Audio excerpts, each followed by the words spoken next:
Battlefield में जब भी उतरता है तो इसे इस बात की परवाह नहीं होती कि इसके सामने खड़ा दुश्मन चाहे कितनी संख्या में हो, कितना शक्तिशाली हो या फिर कितना विशाल ही क्यों ना हो, हल्क की ताकत, गुस्सा और तबाही शायद ही इनसे कोई बच पाता है। पर क्या हल्क की ये खूबियाँ रैम्पेज के उन तीनों मॉन्स्टर के सामने काम आ पाएंगी जिनके चलने मात्र से ही तबाही की लहर दौड़ पड़ती है? तो वीडियो के अंत तक बने रहें ताकि हम ये जान पाए कि रैम्पेज के तीनों मॉन्स्टर मिलकर क्या मार पाएंगे एमसीयू का सबसे खतरनाक दैत्य हल्क को, या हल्क इन तीनों मॉन्स्टर का काम तमाम कर देगा। उम्मीद है आगे बढ़ने से पहले अब तक आपने वीडियो को लाइक कर ही दिया होगा। तो अगर हम सबसे पहले बात करें हल्क की, तो इसकी मुख्य खूबी इसकी अविश्वसनीय ताकत है। ये जब शांत अवस्था में होता है तब ये 100 टन जितना भार उठा सकता है, लेकिन जब ये जितना गुस्सा होता है तो इसकी ताकत और भी बढ़ती जाती है। यहाँ तक कि ऐसा भी माना जाता है कि इसकी ताकत लिमिटलेस होती है। और कॉस्मिक में आपने देखा होगा कि एक बार इसने सभी एवेंजर्स को बचाने के लिए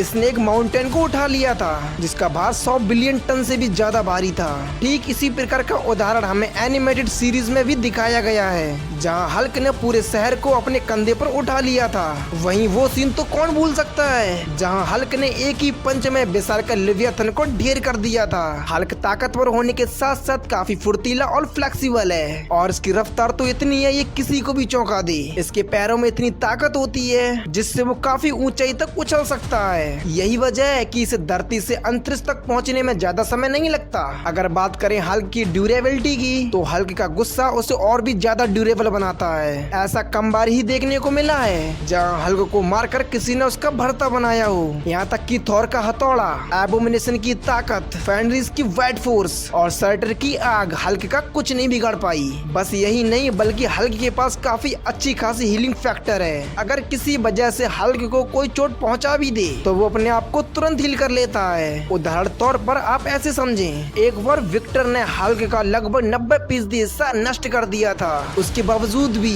हल्क ने विक्टर को न सिर्फ जान से मारा बल्कि इसने पल भर में पूरे शरीर को हील कर लिया था। ज्यादा गुस्सा होने पर हल्क अपने शरीर से रेडिएशन को भी छोड़ सकता है। इन सब के अलावा हल्क का शरीर सिचुएशन के अनुसार ढल जाता है, वैक्यूम में भी सर्वाइव कर सकता है और जमीन पर तो रहता ही है। यही वजह है कि इसके सामने रेड हल्क भी नहीं टिक पाया था और ना ही एबोमिनेशन। और तो और द थीम नामक वाले चट्टान, उसके तो उसने टुकड़े टुकड़े कर दिए थे। तो ये तो था हल्क। अगर बात करें रैम्पेज के मॉन्स्टर की, तो इनमें 3 मॉन्स्टर हैं, रॉल्फ, लिजी और जॉर्ज। जिसमें से अगर बात करें जॉर्ज की, तो ये सामान्य सा एक अल्बाइनी गोरिल्ला था जो न्यूटाजन के सेवन के कारण इसकी ताकत और आकार कई गुना ज्यादा बढ़ जाती है। इस प्रकार ये गोरिल्ला से बन जाता है एक विशालकाय मॉन्स्टर। न्यूटाजन के कारण इसकी ताकत तो बड़ी ही थी, साथ ही इसकी ड्यूरेबिलिटी, स्पीड और फ्लेक्सिबिलिटी पहले से कई गुना ज्यादा बढ़ गई। यही वजह है कि इसने कई मिलिट्री व्हीकल्स, हेलीकॉप्टर्स और बड़ी से बड़ी बिल्डिंग को तोड़ डाला था। खैर रैम्पेज मूवी में आप पूरे शहर का रक्षक जॉर्ज को मान सकते हैं क्योंकि इसी ने रॉल्फ और लिजी को मारकर पूरे शहर को बचाया था।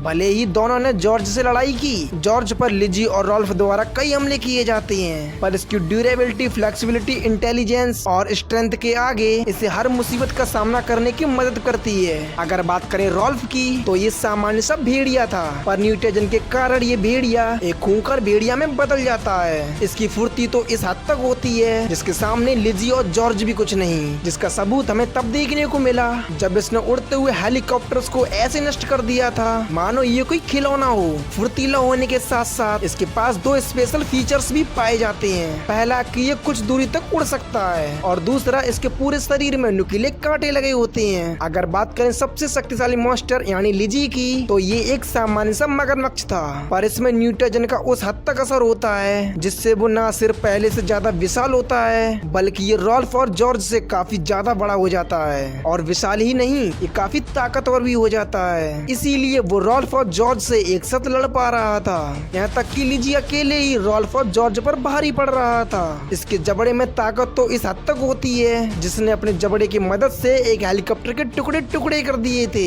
इसके ड्यूरेबिलिटी की बात करें तो ये इतना भारी भरकम प्राणी है जिसके चलने मात्र से ही बड़ी से बड़ी बिल्डिंग गिरने लगती हैं। इसे जॉर्ज के हमले, बॉम्ब एक्सप्लोजन तथा कई खतरनाक से खतरनाक हमले को झेल सकता है। यानी जॉर्ज अच्छी बुद्धि, फ्लेक्सिबिलिटी और अच्छी ताकत का मालिक है। तो वहीं रॉल्फ की फुर्ती और कांटे काफी घातक हैं तथा लिजी जिसका विशाल आकार, ड्यूरेबिलिटी तथा बाइट फोर्स सबसे बड़ा हथियार है। साथ ही जॉर्ज जमीन तथा पेड़ों पर, रॉल्फ डॉल्फ जमीन तथा हवा में तथा लिजी जमीन और पानी पर आसानी से रह सकता है। यानी धरती का कोई ऐसा कोना नहीं है जो लिजी के कहर से कोई बच पाई। अर्थात दोनों में अगर कंपेयर करें तो शायद आपको लगे कि हल्क के साथ नाइंसाफी हो रही है, क्योंकि रैम्पेज मॉन्स्टर आकार तथा संख्या में तो बड़े हैं ही, लेकिन अगर दोनों के स्ट्रेंथ की तुलना करें तो हल्क की ताकत रैम्पेज के किसी भी मॉन्स्टर से काफी ज्यादा है, क्योंकि हल्क पूरे स्टार को थाम चुका है, एबोमिनेशन को हरा चुका है और थॉर भी इससे जीत नहीं पाया।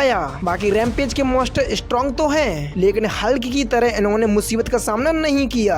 दोनों की ड्यूरेबिलिटी की तुलना करें तो जॉर्ज ने अपने आप को बुलेट प्रूफ साबित किया है, लिजी के धारदार जबड़ों से भी बचा है, यहाँ तक कि सीने में आर पार हो चुकी स्टील की रॉड भी जॉर्ज को कुछ ज्यादा नहीं बिगाड़ पाई। पर ड्यूरेबिलिटी में बेशक लिजी का कोई मुकाबला नहीं कर सकता, क्योंकि अपने ऊपर हो रहे मिसाइल के वार जिससे इसे कोई फर्क नहीं पड़ता।